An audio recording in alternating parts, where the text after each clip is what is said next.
ಎಳೆಯರ ರಾಮಾಯಣದ ಮೊದಲನೇ ಅಧ್ಯಾಯ ಪುತ್ರ ಕಾಮೇಷ್ಟಿ ಕರುಣಿಸಿದ ಸುಪುತ್ರರು. ಎರಡನೇ ಉಪಾಧ್ಯಾಯ ರಾಜ ದಶರಥ. ಈ ವಿಶ್ವದಲ್ಲಿ ಮೊಟ್ಟ ಮೊದಲು ಪಿತಾಮಹನಾದ ಬ್ರಹ್ಮನು ಜನಿಸಿದನು. ಬ್ರಹ್ಮನ ಮಗ ಮರೀಚಿ, ಮರೀಚಿಯ ಮಗನೇ ಕಶ್ಯಪ. ಕಶ್ಯಪನು ದಕ್ಷನ ಮಕ್ಕಳಾದ ಅದಿತಿ, ದಿತಿ ಮೊದಲಾದವರನ್ನು ಮದುವೆಯಾದನು. ಅದಿತಿಯಿಂದ ಧಾತ್ರ, ಮಿತ್ರ, ಆರ್ಯಮ, ಶುಕ್ರ, ವರುಣ, ಅಂಶ, ಭಗ, ವಿವಸ್ವಂತ, ಪೂಷ, ಸವಿತ್ರ, ತ್ವಷ್ಟ್ರ ಮತ್ತು ವಿಷ್ಣು ಎಂಬ 12 ಪುತ್ರರನ್ನು ಪಡೆದನು. ಅದಿತಿಯ ಮಕ್ಕಳಾದ ಇವರಿಗೆ ಆದಿತ್ಯರೆಂದು ಹೆಸರು. ಈ 12 ಆದಿತ್ಯರಲ್ಲಿ ಒಬ್ಬನಾದ ವಿವಸ್ವಂತನೇ ಸೂರ್ಯ. ಇವನ ಮಗ ಮನು. ವಿವಸ್ವಂತನ ಮಗನಾದ್ದರಿಂದ ಇವನಿಗೆ ವೈವಸ್ವತ ಮನು ಎಂದು ಹೆಸರು. ಈಗ ಇಡೀ ಜಗತ್ತಿನ ರಾಜ್ಯಭಾರ ಮಾಡುವವನು ಇವನು. ಅದಕ್ಕಾಗಿಯೇ ಈ ನಮ್ಮ ಕಾಲಖಂಡವನ್ನು ವೈವಸ್ವತ ಮನ್ವಂತರ ಎಂದು ಕರೆಯುತ್ತಾರೆ. ಮನುವಿಗೆ ಇಳ ಎಂಬ ಮಗಳು, ಇಕ್ಷ್ವಾಕು ಮೊದಲಾದ 10 ಗಂಡು ಮಕ್ಕಳು ಹುಟ್ಟಿದರು. ಇಕ್ಷ್ವಾಕುವಿನ ವಂಶದಲ್ಲಿ ಕುಕ್ಷಿ, ವಿಕುಕ್ಷಿ, ಪೃಥು, ತ್ರಿಶಂಕು, ಭರತ, ಸಗರ, ದಿಲೀಪ, ಭಗೀರಥ, ಕಕುತ್ಸ್ಥ, ರಘು, ಅಂಬರೀಷ, ನಹುಷ, ಯಯಾತಿ, ನಾಭಾಗ, ಅಜ ಮೊದಲಾದ ಮಹಾಮಹಾ ರಾಜರುಗಳು ಆಳಿದರು. ಇಕ್ಷ್ವಾಕು ವಂಶದವರು ಗಂಗಾ ನದಿಯ ಉತ್ತರದಲ್ಲಿ ಕೋಸಲವೆಂಬ ದೊಡ್ಡ ರಾಜ್ಯವನ್ನು ಆಳುತ್ತಿದ್ದರು. ಪರಮ ಪಾವನವಾದ ಗಂಗಾ ನದಿಯ ಉಪನದಿಗಳಲ್ಲಿ ಒಂದು ಸರಿಯೂ ನದಿ. ಈ ಪವಿತ್ರ ಸರಿಯೂ ನದಿಯ ದಕ್ಷಿಣ ತೀರದಲ್ಲಿ ಅಯೋಧ್ಯ ಎಂಬ ನಗರವಿತ್ತು. ಇದು ಕೋಸಲದ ರಾಜಧಾನಿ. ಇದನ್ನು ಮನು ಚಕ್ರವರ್ತಿಯೇ ಕಟ್ಟಿಸಿದ್ದನು. ಇದು 12 ಯೋಜನ ಅಂದರೆ 120 ಮೈಲಿ ಉದ್ದವಾಗಿಯೂ 3 ಯೋಜನ ಅಂದರೆ 30 ಮೈಲಿ ಅಗಲವಾಗಿಯೂ ಇತ್ತು. ಅಯೋಧ್ಯೆಯು ತುಂಬ ಸಮತಲವಾದ ಭೂಮಿಯ ಮೇಲಿತ್ತು. ಈ ನಗರದಲ್ಲಿ 7 ಅಂತಸ್ತಿನಷ್ಟು ಎತ್ತರವಾದ ಕಟ್ಟಡಗಳು, ಅಗಲವಾದ ರಸ್ತೆಗಳು, ಸುಂದರವಾದ ಉದ್ಯಾನವನಗಳು ಇದ್ದವು. ವೇದಪಾಠ ಶಾಲೆಗಳು, ಸಂಗೀತ ಮತ್ತು ನೃತ್ಯ ಶಾಲೆಗಳು, ಸ್ತ್ರೀ ನಾಟಕ ಸಂಘಗಳು ಅಲ್ಲಿದ್ದವು.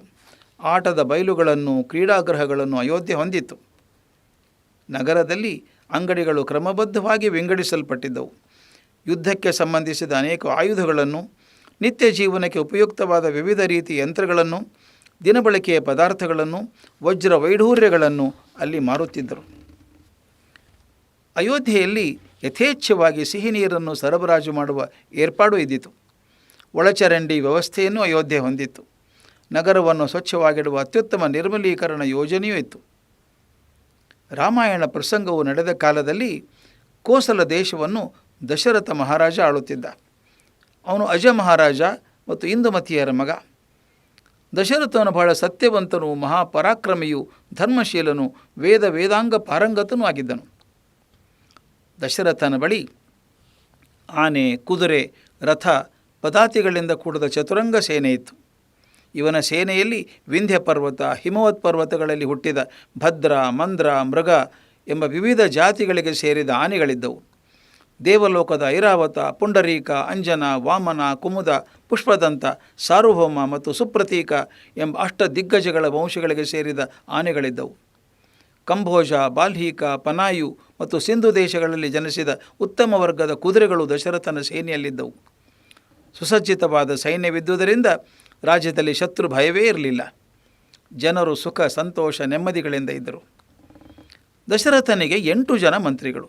ಅವರು ದೃಷ್ಟಿ, ಜಯಂತ, ವಿಜಯ, ಸಿದ್ಧಾರ್ಥ, ಅರ್ಥಸಾಧಕ, ಅಶೋಕ, ಮಂತ್ರಪಾಲ ಮತ್ತು ಸುಮಂತ್ರ. ಇವರಲ್ಲಿ ಸುಮಂತ್ರನೇ ಪ್ರಧಾನಮಂತ್ರಿ. ಮಂತ್ರಿಗಳೆಲ್ಲರೂ ಬಹಳ ಬುದ್ಧಿವಂತರು, ರಾಷ್ಟ್ರದ ಬಗ್ಗೆ ಅಪಾರ ನಿಷ್ಠೆಯುಳ್ಳವರು ಆಗಿದ್ದರು. ಪ್ರಜೆಗಳ ಯೋಗಕ್ಷೇಮವೇ ಅವರ ಗುರಿಯಾಗಿತ್ತು. ಅದಕ್ಕಾಗಿ ಅವರು ಹಗಲಿರುಳೂ ಶ್ರಮಿಸುತ್ತಿದ್ದರು. ದಶರಥನ ಆಸ್ಥಾನದಲ್ಲಿ ವಸಿಷ್ಠ, ವಾಮದೇವ, ಸುಯಜ್ಞ, ಜಾಬಾಲಿ, ಕಾಶ್ಯಪ, ಗೌತಮ, ಮಾರ್ಕಂಡೇಯ, ದೀರ್ಘಾಯು, ಕಾತ್ಯಾಯನ ಮೊದಲಾದ ಪ್ರಸಿದ್ಧ ಪುರೋಹಿತರಿದ್ದರು. ವಸಿಷ್ಠ, ವಾಮದೇವರು ಇವರಲ್ಲಿ ಮುಖ್ಯರಾಗಿದ್ದರು. ಪುರೋಹಿತರು ಕಾಲಕಾಲಕ್ಕೆ ತಕ್ಕಂತೆ ರಾಜನಿಂದ ಯಜ್ಞ ಯಾಗಾದಿಗಳನ್ನು ಮಾಡಿಸಿ ದೇವತೆಗಳನ್ನು ತೃಪ್ತಿಪಡಿಸುತ್ತಿದ್ದರು. ಋತುಮಾನಕ್ಕೆ ಸರಿಯಾಗಿ ಮಳೆ ಬೆಳೆಗಳು ಆಗುವಂತೆ ಪ್ರಾರ್ಥಿಸಿಕೊಳ್ಳುತ್ತಿದ್ದರು. ಯಾರೂ ಧರ್ಮ ಮಾರ್ಗ ಬಿಟ್ಟು ನಡೆಯದಂತೆ ಗಮನವಹಿಸಿದ್ದರು. ದಶರಥ ಮಹಾರಾಜನಿಗೆ 3 ಪತ್ನಿಯರು. ಗಂಗಾ ನದಿಯ ದಕ್ಷಿಣ ತೀರದಲ್ಲಿ ದಕ್ಷಿಣ ಕೋಸಲ ಎಂಬ ಇನ್ನೊಂದು ರಾಜ್ಯವಿತ್ತು. ಅದರ ಅರಸ ಭಾನುಮಂತ. ಅವನ ಮಗಳಾದ ಕೌಶಲ್ಯಾದೇವಿ ದಶರಥನ ಮೊದಲ ಹೆಂಡತಿ. ಮಗಧ ದೇಶಾಧಿಪತಿ ಶೂರರಾಜನ ಮಗಳು ಸುಮಿತ್ರಾದೇವಿ ಎರಡನೆಯವಳು. ಕೇಕಯ ದೇಶದ ಅರಸ ಅಶ್ವಪತಿ ರಾಜನ ಮಗಳಾದ ಕೈಕೇಯಿ ಮೂರನೆಯವಳು. ಮೂವರು ಪತ್ನಿಯರು ದಶರಥನ ಇಚ್ಛೆ ಅರಿತು ನಡೆದುಕೊಳ್ಳುತ್ತಿದ್ದರು. ಹೀಗೆ ದಕ್ಷರಾದ ಮಂತ್ರಿಗಳು, ಮಹಾತ್ಮರಾದ ಪುರೋಹಿತರು, ಅನುರೂಪರಾದ ಮಡದಿಯರಿಂದ ಕೂಡದ ದಶರಥನು ಧರ್ಮದಿಂದ ರಾಜ್ಯವಾಳುತ್ತಿದ್ದನು. ಅವನು ಸ್ವರ್ಗದಲ್ಲಿರುವ ದೇವೇಂದ್ರನಂತೆ ಕಂಗೊಳಿಸುತ್ತಿದ್ದನು. ಕೋಸಲ ರಾಜ್ಯವನ್ನು ಸುಖ ಸಂತೋಷಗಳ ಬೀಡಾಗಿಸಿದ್ದನು. ಇಷ್ಟೆಲ್ಲ ಆದರೂ ದಶರಥನಿಗೆ ಒಂದು ಚಿಂತೆ ಮಾತ್ರ ತಪ್ಪಿರಲಿಲ್ಲ. ಅವನಿಗೆ ವಯಸ್ಸಾಗುತ್ತಾ ಬಂದಿದ್ದರೂ ಮಕ್ಕಳೇ ಆಗಿರಲಿಲ್ಲ. ಹೀಗಿರುವಾಗ ಒಮ್ಮೆ ದಶರಥನಿಗೆ ಅಶ್ವಮೇಧ ಯಾಗವನ್ನು ಮಾಡಬೇಕೆಂಬ ಅಪೇಕ್ಷೆ ಉಂಟಾಯಿತು. ಯಾಗವನ್ನು ಮಾಡಿದಾಗ ದೇವತೆಗಳ ಅನುಗ್ರಹವಾಗುತ್ತದೆ. ಆಗ ಅವರನ್ನು ಪ್ರಾರ್ಥಿಸಿಕೊಂಡು ಮಕ್ಕಳನ್ನು ವರವಾಗಿ ಪಡೆಯಬಹುದು ಎನ್ನಿಸಿತು. ಮಂತ್ರಿಗಳನ್ನು, ಪುರೋಹಿತರನ್ನು ಕರೆಸಿ ತನ್ನ ಯೋಜನೆಯನ್ನು ತಿಳಿಸಿದ. ಅವರ ಅಭಿಪ್ರಾಯ ಸಲಹೆಗಳನ್ನು ಕೇಳಿದ. ಪುರೋಹಿತರಿಗೂ ಮಂತ್ರಿಗಳಿಗೂ ರಾಜನ ಮಾತು ಕೇಳಿ ಬಹಳ ಆನಂದವಾಯಿತು. ಯಾಗ ಯಜ್ಞಾದಿಗಳನ್ನು ಮಾಡುವುದು ಒಳ್ಳೆಯದು. ಅದರಿಂದ ಲೋಕದಲ್ಲಿ ಧರ್ಮ ಬೆಳೆಯುತ್ತದೆ, ನಿನ್ನ ಇಚ್ಛೆ ಈಡೇರುತ್ತದೆ, ಮೋಕ್ಷವೂ ದೊರಕುತ್ತದೆ ಎಂದರು. ಆನಂತರ ಸುಮಂತ್ರನು, ಮಹಾರಾಜ, ವಿಭಾಂಡಕ ಎಂಬ ಮುನಿಗೆ ಋಷ್ಯಶೃಂಗ ಎಂಬ ಮಗನಿದ್ದಾನೆ. ಅವನು ದೊಡ್ಡ ತಪಸ್ವಿ, ಮಹಾತ್ಮ. ಹಿಂದೆ ಒಮ್ಮೆ ಅಂಗದೇಶದಲ್ಲಿ ಮಳೆಯೇ ಆಗದೆ ಭೀಕರವಾದ ಕ್ಷಾಮವು ತಲೆದೋರಿತು. ಆಗ ಅಲ್ಲಿಯ ರಾಜನಾದ ರೋಮಪಾದನು ತನ್ನ ಮಂತ್ರಿಗಳ ಸಲಹೆಯಂತೆ ಋಷ್ಯಶೃಂಗನ ಆಶ್ರಮಕ್ಕೆ ಹೋಗಿ ಅವನನ್ನು ಪ್ರಾರ್ಥಿಸಿಕೊಂಡು ಅಂಗದೇಶಕ್ಕೆ ಕರೆತಂದನು. ಋಷ್ಯಶೃಂಗನು ಅಂಗದೇಶದಲ್ಲಿ ಕಾಲಿಟ್ಟ ಕೂಡಲೇ ಅವನ ಮಹಿಮೆಯಿಂದ ಅಂಗದೇಶದಲ್ಲಿ ಧಾರಾಕಾರವಾಗಿ ಮಳೆ ಸುರಿಯಿತು. ದೇಶದ ಕ್ಷಾಮ ನೀಗಿ ಮತ್ತೆ ಸುಭಿಕ್ಷ ಮೂಡಿತು. ರೋಮಪಾದನು ತನ್ನ ಮಗಳಾದ ಶಾಂತೆಯನ್ನು ಅವನಿಗೆ ಕೊಟ್ಟು ವಿವಾಹ ಮಾಡಿ ಅವನನ್ನು ತನ್ನ ರಾಜ್ಯದಲ್ಲೇ ಉಳಿಸಿಕೊಂಡನು. ದಶರಥ ಮಹಾರಾಜ, ನಿನ್ನ ಅಶ್ವಮೇಧ ಯಾಗದ ನೇತೃತ್ವವನ್ನು ಆ ಋಷ್ಯಶೃಂಗನೇ ವಹಿಸಲಿ. ನೀನು ಅಂಗದೇಶಕ್ಕೆ ಹೋಗಿ ಆ ಮಹಾಮಹಿಮನನ್ನು ಕರೆದುಕೊಂಡು ಬಾ ಎಂದನು. ದಶರಥನು ಸುಮಂತ್ರನ ಸಲಹೆಯಂತೆ ಅಂಗದೇಶಕ್ಕೆ ಹೋಗಿ ರೋಮಪಾದನನ್ನು ಕಂಡನು. ತಾನು ಅಶ್ವಮೇಧ ಯಾಗ ಮಾಡಲಿರುವುದನ್ನು ತಿಳಿಸಿದನು. ಆ ಯಾಗದ ಯಜಮಾನ್ಯ ವಹಿಸುವಂತೆ ಋಷ್ಯಶೃಂಗನನ್ನು ಪ್ರಾರ್ಥಿಸಿಕೊಂಡನು. ಋಷ್ಯಶೃಂಗನು ಅದಕ್ಕೆ ಸಂತೋಷದಿಂದ ಒಪ್ಪಿ ತನ್ನ ಪತ್ನಿ ಶಾಂತಿಯೊಡನೆ ಅಯೋಧ್ಯೆಗೆ ಬಂದನು. ಅಶ್ವಮೇಧ ಯಾಗವನ್ನು ಮಾಡಲು ಸಂಕಲ್ಪಿಸುವ ರಾಜನು ಯಾಗಕ್ಕೆ ಮೊದಲು ಸುಂದರವಾದ ಸುಲಕ್ಷಣಗಳುಳ್ಳ ಒಂದು ಕುದುರೆಯನ್ನು ದೇಶ ವಿದೇಶಗಳಲ್ಲಿ ಸಂಚರಿಸಲು ಬಿಡುತ್ತಿದ್ದನು. ಈ ಕುದುರೆಯನ್ನು ಯಜ್ಞಾಶ್ವ ಎನ್ನುತ್ತಾರೆ. ಯಜ್ಞಾಶ್ವದ ಬೆಂಗಾವಲಾಗಿ ಒಂದು ಸೈನ್ಯ ಹೊರಡುತ್ತಿತ್ತು. ಕುದುರೆಯು ಬೇರೆ ಬೇರೆ ದೇಶಗಳಿಗೆ ಹೋದಾಗ ಆ ದೇಶದ ರಾಯರು ಅದನ್ನು ಭಕ್ತಿ ಗೌರವಗಳಿಂದ ಸ್ವಾಗತಿಸಿ ಯಾಗಕ್ಕೆ ತಮ್ಮ ಬೆಂಬಲವನ್ನು ಸೂಚಿಸಿ ಕಪ್ಪ ಕಾಣಿಕೆಗಳನ್ನು ನೀಡಬೇಕು. ಹಾಗಿಲ್ಲದೆ ಅವರು ಯಜ್ಞಾಶ್ವವನ್ನು ತಡೆಗಟ್ಟಿದರೆ ಅವರು ಯಾಗ ಮಾಡುವ ರಾಜನನ್ನು ವಿರೋಧಿಸಿದಂತೆ. ಅಂತಹ ಸಂದರ್ಭದಲ್ಲಿ ಯಾಗ ಕುದುರೆ ರಕ್ಷಣೆಗಾಗಿ ಬಂದಿದ್ದ ಸೈನಿಕರು ಅವರೊಡನೆ ಹೋರಾಡಿ ಸೋಲಿಸಿ ಕಪ್ಪ ಕಾಣಿಕೆಗಳನ್ನು ವಸೂಲು ಮಾಡಿಕೊಳ್ಳಬೇಕು. ಹಾಗೆ ಮಾಡಿದ ನಂತರವಷ್ಟೇ ಅವರು ಯಜ್ಞಾಶ್ವವನ್ನು ಮುಂದಿನ ದೇಶಕ್ಕೆ ಕರೆದುಕೊಂಡು ಹೋಗಬಹುದು.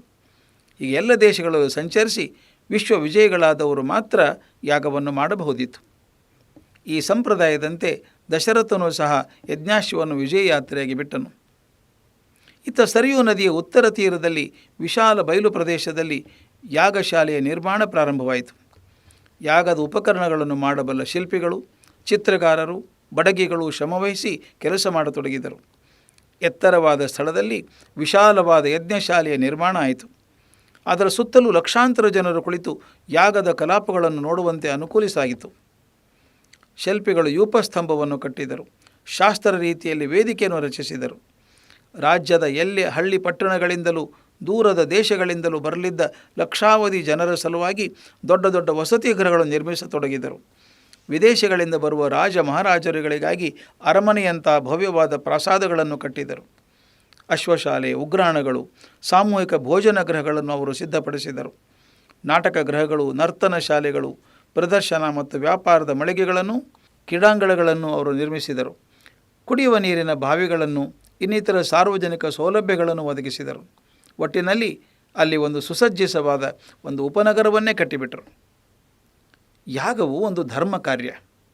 ಯಾಗ ಮಾಡುವವರಿಗಷ್ಟೇ ಅಲ್ಲದೆ ಇಡೀ ವಿಶ್ವಕ್ಕೆ, ಮಾನವ ಕೋಟಿಗೆ, ಪಶು ಪಕ್ಷಿ ಪ್ರಾಣಿ ಸಸ್ಯಾದಿ ಎಲ್ಲ ಜೀವಿಗಳಿಗೆ ಮಂಗಳವಾಗಲಿ ಎಂಬುದು ಯಾಗ ಮಾಡುವ ಉದ್ದೇಶ. ಆದ್ದರಿಂದ ಯಾಗದಲ್ಲಿ ಭಾಗವಹಿಸುವುದು, ಯಾಗ ನಡೆಯುವುದಕ್ಕೆ ಸಹಾಯ ಮಾಡುವುದು ಒಂದು ಪುಣ್ಯಕಾರವೆಂದು ಜನರು ಭಾವಿಸುತ್ತಿದ್ದರು. ಅಂತೆಯೇ ದಶರಥನು ಅಶ್ವಮೇಧ ಯಾಗ ಮಾಡುವ ವಿಷಯ ತಿಳಿದ ಕೂಡಲೇ ಹಿಮಾಲಯ, ವಿಂಧ್ಯ, ಅರಾವಳಿ ಮೊದಲಾದ ಪರ್ವತಗಳಲ್ಲೂ ವಿವಿಧ ಮಹಾರಣ್ಯಗಳಲ್ಲೂ ತಪೋನಿರತರಾಗಿದ್ದ ಋಷಿಮುನಿಗಳು ಅಯೋಧ್ಯೆಗೆ ಆಗಮಿಸಿದರು. ದೂರ ದೂರದ ಊರುಗಳಿಂದ ಲಕ್ಷಾಂತರ ಜನರು ಯಜ್ಞದಲ್ಲಿ ಪಾಲ್ಗೊಳ್ಳುವ ತವಕದಿಂದ ಅಯೋಧ್ಯೆಗೆ ಬಂದರು. ದಶರಥನ ಮಾವ ಕೇಕೆಯ ಮಹಾರಾಜನು, ಮಿಥಿಲಾ ದೇಶದ ಜನಕರಾಜನು, ದಶರಥನ ಮಿತ್ರರಾದ ಅಂಗದೇಶದ ರೋಮಪಾದನು, ಕಾಶಿರಾಜನು, ದಕ್ಷಿಣ ಕೋಶಲ ದೇಶ, ಮಗಧ ದೇಶ, ಪೂರ್ವ ದೇಶ, ದಕ್ಷಿಣ ದೇಶ, ಸಿಂಧು, ಸೌವೀರ, ಸೌರಾಷ್ಟ್ರಗಳ ಭೂಪಾಲರು ಯಜ್ಞ ಕಾರ್ಯದಲ್ಲಿ ಸಹಕರಿಸುವ ಸಲುವಾಗಿ ಅಯೋಧ್ಯೆಗೆ ಬಂದರು. ಹೀಗೆ ಅನೇಕ ಕಡೆಗಳಿಂದ ಬಂದ ಜನರಿಂದ ಅಯೋಧ್ಯೆ ತುಂಬಿ ಹೋಯಿತು. ಅವರೆಲ್ಲರಿಗೂ ಸೂಕ್ತವಾದ ವಸತಿ ಗೃಹಗಳನ್ನು ಕಟ್ಟಿಕೊಡಲಾಯಿತು. ಅವರ ಊಟ ಉಪಚಾರಗಳ ವ್ಯವಸ್ಥೆಯನ್ನು ಅಚ್ಚುಕಟ್ಟಾಗಿ ಮಾಡಲಾಯಿತು. 1 ವರ್ಷದ ನಂತರ ವಿಜಯಯಾತ್ರೆಯನ್ನು ಮುಗಿಸಿಕೊಂಡು ಯಜ್ಞಾಶ್ವವು ಅಯೋಧ್ಯೆಗೆ ಹಿಂತಿರುಗಿತು. ಆನಂತರ ಸರಿಯೂ ನದಿಯ ಉತ್ತರ ತೀರದಲ್ಲಿ ದಶರಥ ಮಹಾರಾಜನ ಅಶ್ವಮೇಧ ಯಾಗವು ಪ್ರಾರಂಭವಾಯಿತು. ಋಷ್ಯಶೃಂಗರನು ಪ್ರಧಾನ ಋತ್ವಿಗನಾಗಿ ಯಜ್ಞ ಕಾರ್ಯಗಳು ನಡೆಸತೊಡಗಿದನು. ಯಜ್ಞದ ಹೋತೃ, ಅಧ್ವರ್ಯು, ಉದ್ಗಾತ್ರ ಮತ್ತು ಬ್ರಹ್ಮ ಎಂಬ 4 ಪ್ರಮುಖ ಅಧಿಕಾರಿಗಳಿಗೆ 4 ಋತ್ವಿಜರನ್ನು ನೇಮಿಸಲಾಯಿತು. ವಿಧಿವತ್ತಾಗಿ ಅಗ್ನಿಪೂಜೆ ನಡೆಸಿ ಅಗ್ನಿಗೆ ಮಾಡಬೇಕಾದ ಅರ್ಪಣೆಗಳನ್ನು ವೈಭವದಿಂದ ಸಲ್ಲಿಸಲಾಯಿತು. ಆನಂತರ ಋಷ್ಯಶೃಂಗನು ದಶರಥನಿಂದ ಪುತ್ರ ಕಾಮೇಷ್ಠಿ ಎಂಬ ಒಂದು ಯಾಗವನ್ನು ಮಾಡಿಸಿದನು. ಈ ಯಾಗವು ಶಾಸ್ತ್ರೋಕ್ತವಾಗಿ ನಡೆಯಿತು. ದಶರಥ ಮಹಾರಾಜನು ತನ್ನ ಪತ್ನಿಯರೊಂದಿಗೆ ಭಯಭಕ್ತಿಯಿಂದ ಯಾಗ ಮಾಡಿದನು. ಅಪಾರವಾಗಿ ಗೋವುಗಳನ್ನು, ಭೂಮಿಯನ್ನು, ಧನವನ್ನು ಬಡಬಗ್ಗರಿಗೆ ದಾನ ಮಾಡಿದನು. ಯಾಗದ ಕೊನೆಯ ಹಂತವಾಗಿ ಅಗ್ನಿಗೆ ಆಜ್ಯ ನೀಡಲಾಯಿತು, ಅಂದರೆ ತುಪ್ಪವನ್ನು ಹೊಯ್ಯಲಾಯಿತು. ಆ ಕೂಡಲೇ ಪ್ರಕಾಶಮಾನವಾಗಿ ಹೊಳೆಯುತ್ತಿದ್ದ ದೇವದೂತನೊಬ್ಬ ಯಜ್ಞಕುಂಡದಿಂದ ಎದ್ದು ಬಂದ. ಅವನ ಕೈಯಲ್ಲಿ ಒಂದು ಚಿನ್ನದ ಪಾತ್ರೆ ಇತ್ತು. ದಶರಥನು ಭಕ್ತಿಯಿಂದ ಮೇಲೆದ್ದು ಆ ದೇವದೂತನ ನಮಸ್ಕರಿಸಿದನು. ದೇವದೂತನು, ದಶರಥ, ನಿನ್ನ ಯಾಗದಿಂದ ದೇವತೆಗಳು ಸಂತೋಷಗೊಂಡಿದ್ದಾರೆ. ಈ ಪಾತ್ರೆಯಲ್ಲಿರುವ ಪಾಯಸವನ್ನು ನಿನ್ನ ಪತ್ನಿಯರಿಗೆ ಹಂಚು, ನಿನ್ನ ಅಭಿಲಾಷೆ ಈಡೇರುತ್ತದೆ ಎಂದನು. ದಶರಥನು 2 ಕೈಗಳನ್ನು ನೀಡಿ ಆ ಪಾತ್ರೆಯನ್ನು ಪಡೆದುಕೊಂಡ. ಅದರಲ್ಲಿದ್ದ ಪಾಯಸವನ್ನು ತನ್ನ 3 ಪತ್ನಿಯರಿಗೂ ಹಂಚಿದ. ಅವರು ಭಕ್ತಿಯಿಂದ ಅದನ್ನು ಸ್ವೀಕರಿಸಿದರು, ತುಂಬು ಹರ್ಷದಿಂದ ಸೇವಿಸಿದರು. ಯಾಗ ಮಾಡಿದುದು ಸಾರ್ಥಕವಾಯಿತೆಂದು ಎಲ್ಲರಿಗೂ ಸಂತೋಷವಾಯಿತು. ದಶರಥನನ್ನು ಅಭಿನಂದಿಸಿ ತಮ್ಮ ತಮ್ಮ ಸ್ಥಾನಗಳಿಗೆ ತೆರಳಿದರು. ದಶರಥನಿಗೂ ತುಂಬ ಆನಂದವಾಯಿತು. ಯಾಗ ನಡೆದು 1 ವರ್ಷವಾಯಿತು. ಚೈತ್ರ ಮಾಸ ಶುಕ್ಲ ಪಕ್ಷದ ನವಮಿ ದಿನ, ಅಂದು ಮಧ್ಯಾಹ್ನದ ಸಮಯ. ಆಗ ಪುನರ್ವಸು ನಕ್ಷತ್ರವಾಗಿತ್ತು. ಈ ಶುಭ ಮುಹೂರ್ತದಲ್ಲಿ ಕೌಸಲ್ಯಾದೇವಿ ಒಂದು ಗಂಡು ಮಗುವಿಗೆ ಜನ್ಮವಿತ್ತಳು. ಮಾರನೇ ದಿನ, ಅಂದರೆ ದಶಮಿಯ ದಿನ ಬೆಳಗ್ಗೆ ಪುಷ್ಯ ನಕ್ಷತ್ರದಲ್ಲಿ ಕೈಕೇಯಿಯೂ ಒಂದು ಗಂಡು ಮಗುವನ್ನು ಪ್ರಸವಿಸಿದಳು. ಅದೇ ದಿನ ಮಧ್ಯಾಹ್ನ ಆಶ್ಲೇಷ ನಕ್ಷತ್ರದಲ್ಲಿ ಸುಮಿತ್ರೆಯು ಅವಳಿ ಗಂಡು ಮಕ್ಕಳನ್ನು ಹೆತ್ತಳು. ಈಗ ಅಯೋಧ್ಯ ನಗರದಲ್ಲಿ ಆನಂದವೂ ಆನಂದ. ಎಲ್ಲೆಲ್ಲಿ ನೋಡಿದರೂ ಉತ್ಸವದ ಸಂಭ್ರಮ. ಪ್ರಜೆಗಳು ತಮ್ಮ ಕೋರಿಕೆ ಈಡೇರಿತೆಂಬ ಹರ್ಷದಿಂದ ಕುಣಿದಾಡಿದರು. ದಶರಥನ ಸಂತೋಷವನ್ನಂತೂ ಹೇಳಲೇ ಅಸಾಧ್ಯ. ದಶರಥನು ದೇವಸ್ಥಾನಗಳಲ್ಲಿ ವಿಶೇಷ ಪೂಜೆಗಳನ್ನು ನಡೆಸಿದ. ಇಡೀ ಊರಿಗೆ ಸಿಹಿ ಹಂಚಿಸಿದ. ಬಡಬಗ್ಗರಿಗೆ ಉದಾರವಾಗಿ ಅನ್ನ, ಬಟ್ಟೆ, ಹಣ ಮೊದಲಾದವುಗಳನ್ನು ದಾನ ಮಾಡಿದ. 4 ಮಕ್ಕಳಿಗೂ ನಾಮಕರಣವಾಯಿತು. ಕೌಸಲ್ಯೆಯ ಪುತ್ರನಿಗೆ ರಾಮ ಎಂದು ನಾಮಕರಣವಾಯಿತು. ಕೈಕೇಯಿಯ ಮಗನನ್ನು ಭರತ ಎಂದು ಕರೆದರು. ಸುಮಿತ್ರೆಯ ಮಕ್ಕಳಿಗೆ ಲಕ್ಷ್ಮಣ ಮತ್ತು ಶತ್ರುಘ್ನ ಎಂದು ಹೆಸರಿಟ್ಟರು. 4 ಮಕ್ಕಳು ತುಂಬ ಮುದ್ದಾಗಿದ್ದವು, ತೇಜಸ್ಸಿನಿಂದ ಕೂಡಿದ್ದವು. ನೋಡಿದವರಿಗೆ ಆನಂದವೀಯುವ ಮುಗುಳ್ನಗೆಯನ್ನು ಬೀರುತ್ತಿದ್ದವು. ತಾಯಂದರ ಹಾಲು ಕುಡಿದು ದಷ್ಟಪುಷ್ಟವಾಗಿ ಬೆಳೆದವು. ಮಕ್ಕಳು ತಮ್ಮ ತೊದಲ್ನುಡಿಯಿಂದ ಅರಮನೆಯಲ್ಲಿ ಸಂತಸದ ಹೊಳೆ ಹರಿಸಿದವು. ತಮ್ಮ ಬಾಲ್ಯದ ಆಟಪಾಠಗಳಿಂದ ಹೆತ್ತವರ ಮನರಂಜಿಸಿದವು. ದಿನೇ ದಿನೇ ದೃಷ್ಟಿ ತಾಕುವಷ್ಟು ಸುಂದರವಾಗಿ ಬೆಳೆದವು. ಮಕ್ಕಳಿಗೆ ಅಕ್ಷರಾಭ್ಯಾಸವಾಯಿತು. ಆಟದ ಕಡೆಯಿಂದ ಮಕ್ಕಳು ಪಾಠದ ಕಡೆಗೂ ಗಮನ ಹರಿಸಿದರು. ಗುರುಗಳು ಕಲಿಸಿದುದನ್ನು ಏಕಾಗ್ರಚಿತ್ತದಿಂದ ಅಭ್ಯಾಸ ಮಾಡಿದರು. 4 ವೇದಾಂಗಗಳನ್ನು ಕಲಿತರು. ಶಾಸ್ತ್ರಗಳನ್ನು, ಇತಿಹಾಸವನ್ನು ಅರಿತರು. ಧನುರ್ವಿದ್ಯೆಯಲ್ಲಿ ನಿಪುಣರಾದರು. ಆನೆ ಸವಾರಿ, ಕುದುರೆ ಸವಾರಿ ಮಾಡುವುದರಲ್ಲಿ ಪ್ರವೀಣರಾದರು. ಬಹಳ ಧೈರ್ಯವಂತರು, ಬುದ್ಧಿವಂತರು, ಒಳ್ಳೆಯ ಗುಣಗಳಿಂದಲೂ ಆಗಿದ್ದರು ಈ ಬಾಲಕರು. ಅಣ್ಣ ತಮ್ಮಂದಿರು 4 ತುಂಬ ಅನ್ಯೋನ್ಯವಾಗಿ ಪ್ರೀತಿಯಿಂದ ಇದ್ದರು. ಲಕ್ಷ್ಮಣನಿಗಂತೂ ರಾಮನ ಮೇಲೆ ಬಹಳ ವಿಶ್ವಾಸ. ಊಟ ಮಾಡುವಾಗ, ಆಟ ಆಡುವಾಗ, ನಿದ್ದೆ ಮಾಡುವಾಗ ಯಾವಾಗಲೂ ಸಹ ಲಕ್ಷ್ಮಣ ರಾಮನ ಜೊತೆಗೆ ಇರುತ್ತಿದ್ದ. ರಾಮನಿಗೂ ಅಷ್ಟೇ ಲಕ್ಷ್ಮಣನ ಮೇಲೆ ಅಪಾರ ಅನುರಾಗ. ರಾಮ ಲಕ್ಷ್ಮಣರ ಹಾಗೆ ಭರತ ಶತ್ರುಘ್ನರು ಒಬ್ಬರಿಗೊಬ್ಬರು ಬಹಳ ಹಚ್ಚಿಕೊಂಡಿದ್ದರು. ಅವರಿಬ್ಬರು ಎಂದಿಗೂ ಜೊತೆ ಬಿಟ್ಟವರೇ ಅಲ್ಲ. ಈ 4 ಬಾಲಕರು ಎಲ್ಲರ ಬಳಿಯೂ ಬಹಳ ಪ್ರೀತಿಯಿಂದ ನಡೆದುಕೊಳ್ಳುತ್ತಿದ್ದರು. ಶ್ರೀರಾಮನು ಎಲ್ಲರ ಕಣ್ಮಣಿ. ಹಿರಿಯರಲ್ಲಿ ಅವನಿಗೆ ಬಹಳ ಭಕ್ತಿ, ಕಿರಿಯರನ್ನು ಕಂಡರೆ ಬಹಳ ವಿಶ್ವಾಸ. ಅವನು ಬಹಳ ಬುದ್ಧಿವಂತ. ಆದರೆ ಅಹಂಕಾರ ಅವನ ಬಳಿಯೇ ಸುಳಿಯುತ್ತಿರಲಿಲ್ಲ. ಅವನು ಧ್ವನಿ ಎತ್ತಿ ಮಾತಾಡಿದವನೇ ಅಲ್ಲ, ಸುಮ್ಮನೆ ತಾಳ್ಮೆ ಕಳೆದುಕೊಳ್ಳುತ್ತಿರಲಿಲ್ಲ. ಆದರೂ ತಪ್ಪು ಮಾಡಿದವರಿಗೆ ಬುದ್ಧಿ ಕಲಿಸದೆ ಬಿಡುತ್ತಿರಲಿಲ್ಲ. ತಪ್ಪು ಮಾಡಿ ಅದನ್ನು ಒಪ್ಪಿಕೊಂಡವರನ್ನು ಅಪ್ಪಿಕೊಂಡು ತನ್ನ ಉದಾರತೆಯನ್ನು ತೋರಿಸುತ್ತಿದ್ದ. ಹೀಗ ರಾಮ ಧರ್ಮವಾಗಿ ನಡೆಯುತ್ತಿದ್ದ, ನೀತಿವಂತನಾಗಿ ಬಾಳುತ್ತಿದ್ದ, ತನ್ನ ಕರ್ತವ್ಯಗಳನ್ನು ಚಾಚೂ ತಪ್ಪದೆ ನಡೆಸುತ್ತಿದ್ದ. ದಶರಥನ ಮಗನಾದ್ದರಿಂದ ದಾಶರಥಿ ಎಂದು, ರಘುವಂಶದಲ್ಲಿ ಜನಿಸಿದ್ದರಿಂದ ರಾಘವನೆಂದು ಅವನನ್ನು ಕರೆಯುತ್ತಿದ್ದರು. ಇಕ್ಷ್ವಾಕುವಿನ ಮೊಮ್ಮಗನಾದ ಕುಕುತ್ಸನ ಎಂಬುವನು ಮಹಾಪರಾಕ್ರಮಿ. ಒಮ್ಮೆ ದೇವ ದಾನವರ ನಡುವೆ ನಡೆದ ಯುದ್ಧದಲ್ಲಿ ರಾಕ್ಷಸರ ಕೈ ಮೇಲಾಗಿತ್ತು. ಆಗ ದೇವತೆಗಳು ಕಕುತ್ಸನ ಸಹಾಯ ಬೇಡಿದರು. ಆ ಸಮಯದಲ್ಲಿ ಕಕುತ್ಸ್ಥನು ಸಾಕ್ಷಾತ್ ಇಂದ್ರನನ್ನೇ ತನ್ನ ವಾಹನವಾಗಿ ಮಾಡಿಕೊಂಡು ರಾಕ್ಷಸರನ್ನು ಯುದ್ಧದಲ್ಲಿ ಸೋಲಿಸಿದ್ದ. ಈ ಕಕುತ್ಸ್ಥನ ಪೀಳಿಗೆಯವನಾದ್ದರಿಂದ ರಾಮನಿಗೆ ಕಾಕುತ್ಸ್ಥ ಎಂದು ಹೆಸರಿತ್ತು. ಹುಡುಗರು ಬೆಳೆದು ದೊಡ್ಡವರಾದರು. ಯೌವನ ಸಮೀಪಿಸಿತು.